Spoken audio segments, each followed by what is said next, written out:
Hey everyone, so guys this is vocabulary part 33। तो इसके अंदर मैं आपको 10 वर्ड समझाने वाला हूँ बहुत अच्छे से। फर्स्ट वर्ड है आपका अकम्प्लिश। अकम्प्लिश का मतलब होता है टू कंप्लीट, मतलब पूरा करना। मेरे पास सारे वर्ड्स की लिस्ट है एक्चुअली, तो मैं आपको वन बाय वन समझाते चलूँगा और बोलते हुए भी चलूँगा। ओके, तो अकम्प्लिश का मतलब होता है पूरा करना, फिनिश करना, जस्ट लाइक कंप्लीट करना कोई चीज़। फॉर एग्जाम्पल कि भाई तुम्हें अपनी ड्यूटी को पूरा करना चाहिए, you should accomplish your duty. या फिर मैं अपना टास्क पूरा कर लूँगा, मुझे तो टेंशन ही नहीं है, I will accomplish my task, I am not worried at all. इस तरह से आप बोल सकते हो। ओके, और ज़रूरी नहीं है कि सिर्फ इंग्लिश ही इंग्लिश बोलते रहो हमेशा। अगर आप कभी हिंदी में बात करें then at least use this word accomplish. For example कि यार मैं सारा का सारा काम अकम्प्लिश कर लूँगा, तुम टेंशन मत लो, तो अकम्प्लिश वर्ड बोलो। कंप्लीट वर्ड थोड़ा कॉमन है, अकम्प्लिश वर्ड बोल सकते हो। सेकेंड वर्ड है अक्यूमुलेट। अक्यूमुलेट का मतलब होता है टू कलेक्ट, मतलब संचय करना। इसकी एक शुद्ध हिंदी ये थी, when I search this word and made the notes, तो ये वहाँ पर हिंदी थी संचय करना, बट इट्स लाइक जमा करना कोई चीज़, यू नो, कलेक्ट करना, इकट्ठा करना। फॉर एग्जाम्पल जैसे कि मैंने सारी किताबें इकट्ठा कर लिए हैं, I have accumulated all the books, इस तरह से। या फिर अ police man accumulated on evidence, मतलब पुलिस मैन ने एविडेंस को इकट्ठा किया। इस तरह से आप इसका यूज़ कर सकते हो। तो अक्यूमुलेट मीन्स इकट्ठा करना, टू कलेक्ट। सिंपल, कलेक्ट की जगह आप क्या बोल सकते हो, accumulate. Remember this. Next word है हमारा जो कि है थर्ड, क्यूबिकल। क्यूबिकल एक सीरीज भी आई थी यूट्यूब पर, बहुत पॉपुलर हुई थी, राइट। क्यूबिकल का मीनिंग क्या होता है? क्यूबिकल का मीनिंग होता है कक्ष। इन हिंदी बेसिकली भी से कक्ष, मतलब जिसमें हम बैठते हैं, रुकते हैं। अगर आपने ऑफिस गए होगे या देखा है, नहीं भी देखा तो आप लोगों ने टीवी में देखा होगा, एक ऑफिस होता है, उसके बाद जो छोटे छोटे कैबिन से होते हैं, लाइक इस तरह से चारों ओर घन की तरह बना होता है स्क्वायर में, तो वो एक छोटा सा जो एरिया होता है उसको ही हम क्यूबिकल कहते हैं। Remember this.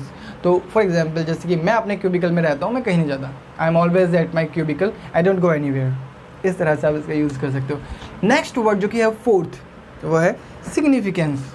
इसका मतलब होता है महत्व, जस्ट लाइक इम्पोर्टेंस। इंपॉर्टेंस की जगह आप बोल सकते हो सिग्निफिकेंस। जैसे कि मेरी कोई इंपॉर्टेंस नहीं है क्या, लाइक मेरी कोई सिग्निफिकेंस नहीं है क्या। इन दिस वे अब इसी को इंग्लिश में बोलना है आपको, तो आप बोलेंगे is there my no significance, इस तरह से। या फिर आपको किताबों की अहमियत को समझना चाहिए, महत्व को समझना चाहिए, इंपॉर्टेंस को समझना चाहिए। You must understand the significance of books, क्योंकि बहुत इंपॉर्टेंट होती है बुक्स, काफ़ी कुछ सिखाती है ना, that's why I guess. The next word है हमारा डेक्स्ट्रस। डेक्स्ट्रस का मतलब होता है स्किल्ड का मतलब निपुण, किसी चीज़ में आप बहुत ज़्यादा माहिर हो, you know very well that thing, you know how to do it very well, आपको बहुत अच्छे उस चीज़ में, तब आप इस डेक्स्ट्रस वर्ड का यूज़ कर सकते हो अपने लिए। जैसे कि मैं बोलता हूँ मैं नाचने में माहिर हूँ, मुझे निपुण हूँ मैं इसमें, मुझे पूरा कुछ आता है, सब कुछ आता है, मुझे सब पता है डांसिंग में, तो मैं कह सकता हूँ आई एम डेक्स्ट्रस। किसमें? In the matter of dancing. Remember this. तो आप किसी चीज़ में डेक्स्ट्रस हैं, आप कमेंट में चाहे तो एक सेंटेंस यूज़ कर सकते हैं इसकी तरह, ये प्रैक्टिस भी हो जाएगी, तो इस तरह से। ऑलराइट, तो डेक्स्ट्रस का मतलब स्किल्ड पर्सन, जो किसी चीज़ में निपुण है। नेक्स्ट वर्ड है सिक्स्थ है, जो कि एंटरटेन। अब देखो एंटरटेन का मतलब तो आपने देखा होगा कि लाइक मनोरंजन करना, दिल बहलाना। इसका एक यही मतलब नहीं होता है, इसका दूसरा मतलब भी होता है ध्यान रखना, राइट। ये चीज़ आपको याद रखनी है। एंटरटेन का मतलब सिर्फ यही नहीं कि मनोरंजन कैसे करना, it also means to take care of somebody. जैसे कि अगर आप अपने गेस्ट को एंटरटेन नहीं कर रहे हो, मतलब ध्यान नहीं रख रहे हो, तो वो बुरा मान सकते हैं। So if you are not entertaining your guest they might take offence. इस तरह से आप इसका एग्जांपल बना सकते हैं। जैसे कि मैं आपका ध्यान रखूँगा, आप आ जाओ, I will entertain you, you just come, इस तरह से। ओके, नेक्स्ट वर्ड है हमारा 7 वर्ड है, जो कि 7th नंबर पर, कोरोड। कोरोड का मतलब होता है खुरचना।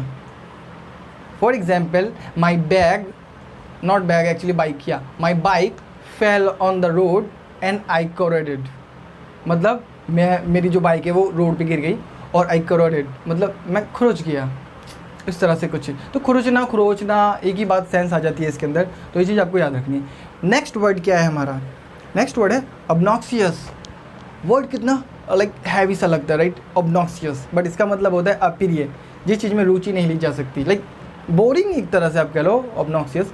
जैसे कि लाइक तुम्हारी स्पीच बहुत ज़्यादा बोरिंग हो रही है, सो ऑब्नॉक्सियस हो रही है, like your speech is being मतलब होना, your speech is being obnoxious, इस तरह से आप बोल सकते हैं। नेक्स्ट वर्ड है thrive. Thrive means to grow, to succeed. मतलब हिंदी में हम जानते हैं कामयाब होना, गति पकड़ना किसी चीज़ में, कामयाब होना और लाइक सक्सेसफुल होना, फलना फूलना, इस तरह से। फॉर एग्जाम्पल जैसे कि in my life I want to thrive, that's why I am learning English. मतलब मैं अपनी लाइफ में फलना फूलना चाहता हूँ, सक्सेस पाना चाहता हूँ, सक्सेस होना चाहता हूँ actually, so that's why I am learning English, example के लिए। नेक्स्ट वर्ड जो कि लास्ट वर्ड है वो है स्पोर्टिंगली। स्पोर्टिंगली वर्ड का मतलब होता है हार जीत की परवाह किए बिना, like without caring, without giving a damn on the victory और lose, does not matter. For example जैसे कि डिबेट को इस तरह से लो कि हार जीत की परवाह किए बिना डिबेट करो, so you should debate sportingly. तो इसका मतलब यही होता है बिना हार जीत की परवाह किए, चाहे आप बात कर रहे हो किसी से, जैसे कि see I am talking sportingly, don't mind, okay. मतलब मैं स्पोर्टिंगली बात कर रहा हूँ, फ़र्क नहीं पड़ता कि तुम मेरी बातों में मैं जीत जाऊँ या बातों में आप जीत जाओ, फ़र्क नहीं पड़ता, मैं बस अपना पॉइंट रख रहा हूँ। So I am talking sportingly, don't mind, ठीक है, बुरा मत मानना, इस तरह से। तो स्पोर्टिंगली वर्ड का मतलब ये होता है बिना हार जीत की परवाह किए बिना बात करना, इस तरह से। ऑलराइट, तो इस तरह से हमने सारे 10 वर्ड्स जान लिए हैं। आप कोई भी एक वर्ड जो आपको याद हो उसको यूज़ करते हुए कमेंट में बताएं, और इस तरह की वीडियो अगर आप और चाहते हैं तो कमेंट में बोल के बताएं मुझे, ताकि I can make more videos for you and stay in touch. I will try to post more and more in different topics as well, and thank you for staying connected. Have a good time and keep watching my other videos as well.